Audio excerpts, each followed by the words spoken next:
అందరికీ నమస్కారం అండి. మనలో చాలామందికి శక్తి సామర్థ్యాలు ఉంటాయి, కొంతమందికి తెలివితేటలు ఉంటాయి, కొంతమందికి సమయస్ఫూర్తి ఉంటుంది. అసలు మంచి స్థాయికి వెళ్ళాలంటే ఏం కావాలి అనే దాని గురించి ఈరోజు మీతో ఒక మంచి కథ షేర్ చేయబోతున్నాను. Welcome back to our channel positive vibes in Telugu. ఒక గురుకులం, ఆ గురుకులంలో చాలామంది విద్యార్థులు ఉంటారు. ఆ గురువు గారు వచ్చి అందరికీ చక్కగా పాఠాలు చెప్తూ ఉంటారు. ఆ గురువుకి ఒక అలవాటు అనేది ఉంది. సంవత్సరంలో ప్రతి ఒక్క విద్యార్థిని ఎవరిలో మంచి తెలివితేటలు, మంచి ప్రతిభ ఉంటుందో మంచి విద్యార్థునిగా ఎంపిక చేసి వాళ్ళకు ఒక మంచి బహుమతి ఇవ్వడం అలవాటు. అలాగే ఒక సంవత్సరం రోజున ఆ సమయం రానే వచ్చింది. కానీ గురువుగారికి ఆ గురుకులంలో ఉన్న పిల్లలందరిలో ఒక ముగ్గురు పిల్లలు మాత్రం చక్కటి నైపుణ్యం గల పిల్లలు, వీళ్ళకి ఆ యొక్క బహుమతి ఇవ్వగల క్వాలిటీస్ అనేవి ఉన్నాయి అని చెప్పి ముగ్గురిని మనసులో ఎంపిక చేస్తాడు గురువుగారు. ఇక ఈ ముగ్గురిలో ఒక్కరికే కదా మంచి బహుమతి ఇవ్వాల్సింది, అంటే మంచి విద్యార్థి అని ఒక ఎంపిక చేసే ఒక ఆ బహుమతి ఇవ్వాల్సింది ఒక్కరికే రావాలి. కానీ ముగ్గురు గురువుగారి మనసులో ఉన్నారు.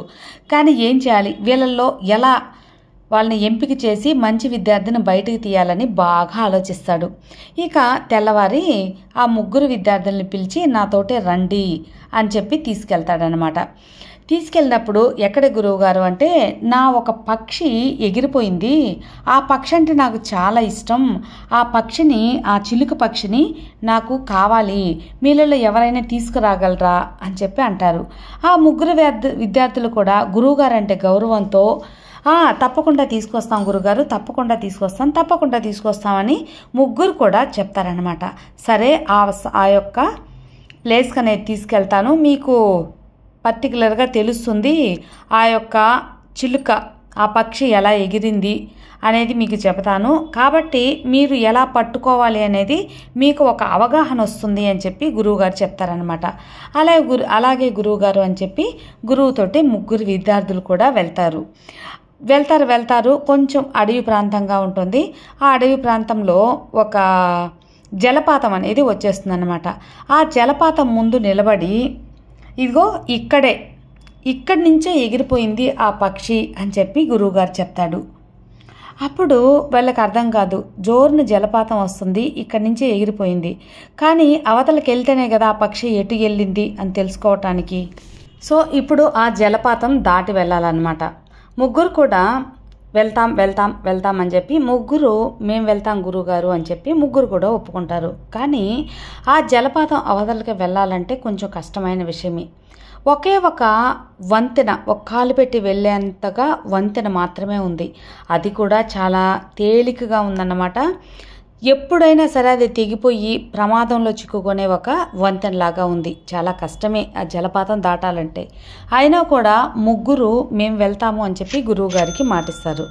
గురువుగారికి ఎలా అయినా సరే ఆ చిలుకను పట్టి ఇవ్వాలనేది వీళ్ళ ముగ్గురు ఉద్దేశం. ఇక గురువుగారి గౌరవంతో మొదటి అబ్బాయి వెళ్తాడనమాట జలపాతం దాటేందుకు. చాలా కష్టం, భయంగా ఉంది. ఆ వంతెన దాటాలి అంటే చాలా డెలికేట్గా ఉంది, ఎప్పుడు తెగిపోద్దు అన్నంత భయంగా ఉంది. అలాగే రెండు సపోర్ట్లో ఉన్న ఒక కాలు పెట్టేందుకు ఆ యొక్క నిచ్చెనలాగా ఉంటుంది కదా వంతెనకి, అది కూడా రెండు తెగిపోయేసరికి చాలా భయం వేస్తుంది ఆ అబ్బాయికి. ప్రాణాలు గుప్పెట్లో పెట్టి సగం దూరం వెళ్ళి మళ్ళీ తిరిగి వచ్చేస్తాడనమాట. అలసిపోయి కూర్చుంటాడు ఆ అబ్బాయి. ఇక రెండో అబ్బాయి, గురువుగారు నేను ప్రయత్నిస్తాను అని చెప్పి రెండో అబ్బాయి మళ్ళీ వెళ్తాడు. ఆ అబ్బాయి కూడా చాలా కష్టమైన విషయమే, ఆ జలపాతం దాటాలంటే చాలా కష్టమే. ఎందువల్లంటే ఆ వంతెన అనేది చాలా స్ట్రాంగ్గా అస్సలు లేదు, చాలా తేలికగా ఉంది. అది ఎప్పుడు తెగిపోయేలాగా డెలికేట్గా ఉండటం వల్ల భయంగానే ఉందన్నమాట. ఈ రెండవ అబ్బాయి కూడా చాలా కష్టపడి సగం దూరం పైనే వెళ్తాడు. కానీ వల్ల కాక తర్వాత వెళ్తే ఏమవుతుందనే భయంతో మళ్ళీ తిరిగి వచ్చేస్తారనమాట. ఇక మూడో కుర్రాడు కూడా అది సేమ్ అలాగే ప్రయత్నిస్తాడు, సగం దూరం వెళ్తాడు, చాలా భయపడి వెనక్కి వచ్చేస్తారు. ముగ్గురు కూడా చాలా అలసిపోయి అలా కూర్చుంటారు. అప్పుడు గురువుగారు వీళ్ళని, సరే ఇంకా అవతలకి వెళ్ళటం చాలా కష్టం, ఇంత కష్టపడి వెళ్ళటం అనేది కొంచెం బాధాకరమైన విషయమే, కాబట్టి ప్రాణాలని పణంగా పెట్టి వెళ్లాల్సిన అవసరం ఏం లేదులే, ఇంటికి వెళ్దాం పదండి అని గురువుగారు ముగ్గురికి చెప్తాడనమాట. సరే గురువుగారు అని మొదటి అబ్బాయి రెండో అబ్బాయి చెప్తాడు. కానీ మూడో అబ్బాయి ఆగండి గురువుగారు, నేను మరొక్కసారి ప్రయత్నిస్తాను, ఒక్కసారి నేను ప్రయత్నించి వస్తాను అని చెప్పి మూడో అబ్బాయి వెళ్ళబోతుంటాడు. అప్పుడు గురువుగారు ఆ అబ్బాయి వెళ్ళబోతూ ఉంటే ఆపి ఆగు అని చెప్పి నిలబెడతాడు. మనసులో అప్పుడు అర్థమవుతుంది గురువుగారికి, ఈ ముగ్గురు కూడా ఆ బహుమతి వాళ్ళకి ఇవ్వటానికి ముగ్గురు అర్హులే. కానీ ఆ ప్రయత్నం అనేది వాళ్ళు ఆ చిలుకను వెతికి తీసుకురావటానికి, ఆ జలపాతం దాటాలంటే ఆ వంతెన ముందు వాళ్ళు వంతెనలో ట్రావెల్ చేయాలంటే చాలా కష్టం. ముగ్గురు వల్ల కాలేదు. కానీ ఇద్దరు అబ్బాయిలు వెళ్ళిపోదాం అనగానే ఓకే చెప్పారు. కానీ మూడో అబ్బాయి మాత్రం మరొక్కసారి నేను ప్రయత్నించి వస్తాను, ఒక్కసారి అవకాశం ఇవ్వండి గురుగారు, నేను ప్రయత్నించి వస్తాను అని వెళ్ళినప్పుడు ఈ బహుమతి ఇవ్వటానికి ఈ మూడో అబ్బాయి అర్హుడు అని గురువుగారు నిర్ణయించుకున్నాడనమాట. అంటే మంచి స్థాయికి వెళ్ళాలంటే ధైర్యం, సాహసం, పట్టుదల ఎంత ముఖ్యమో ప్రయత్నం అనేది కూడా అంతే ముఖ్యం. నేను మరొక్కసారి ప్రయత్నిస్తాను అన్నప్పుడు ఆ యొక్క పని మీద ఆ అబ్బాయికి ఉన్న శ్రద్ధ, ఎలాగైనా సరే గురువుగారికి ఆ చిలుకను తెచ్చివ్వగలను, తెచ్చివ్వాలి అనే ఒక హోప్ అనేది ఆ అబ్బాయికి ఎక్కువగా ఉంది. ఆ యొక్క ప్రయత్నం, ఆ యొక్క నమ్మకం, ఆ పిల్లోడుకున్న హోప్ అనేది గురువుగారికి ఈ అబ్బాయే సరైన విద్యార్థి, అంటే మంచి ఈ సంవత్సరానికి ఈ అబ్బాయికి బహుమతి ఇవ్వగల అర్హత పొందినవాడు అని గురువుగారు నిర్ణయించుకున్నాడు. గురువుగారిని నిర్ణయించుకున్నలాగే మనం కూడా ఆ మూడవ అబ్బాయిలాగే ప్రయత్నం అనేది చాలా ముఖ్యమండి.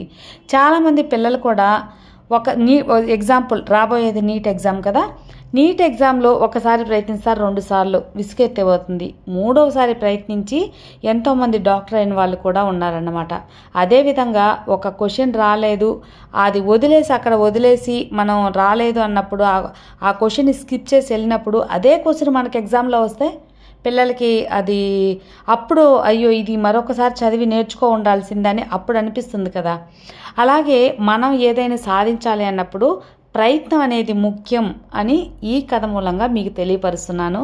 ముఖ్యంగా రాబోయే విద్యార్థులకు, అంటే రాబోయే కాంపిటేటివ్ ఎగ్జామ్స్ కానీ, public exam 10th, inter, degree, NEET exam, ఇలాంటి కాంపిటేటివ్ ఎగ్జామ్స్ కానీ ఇలా అన్నిటికి కూడా ప్రయత్నించే పిల్లలు, ప్రిపేర్ అయ్యే పిల్లలు కూడా ప్రయత్నం అనేది ఆపొద్దు. మీ యొక్క ప్రయత్నం అనేది ఎంతగా వేసి మీ యొక్క ఎఫెక్ట్ ఎంత వేస్తారో మీకు మంచి విజయం కూడా తప్పకుండా వస్తుంది.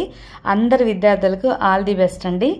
మనం ప్రయత్నిస్తే సాధించలేనిది ఏదీ లేదు అని ఈ కథ మూలంగా మీకు తెలియపరిచాను. ఈ కథ మీకు నచ్చితే తప్పకుండా లైక్ చేయండి, మరికొంతమందికి షేర్ చేయండి. కొత్తగా మన ఛానల్ చూస్తే సబ్స్క్రైబ్ చేసుకోండి. మరో మంచి వీడియోతో మళ్ళీ కలుద్దాం. అంతవరకు have a good day friends. Thank you for watching. Bye.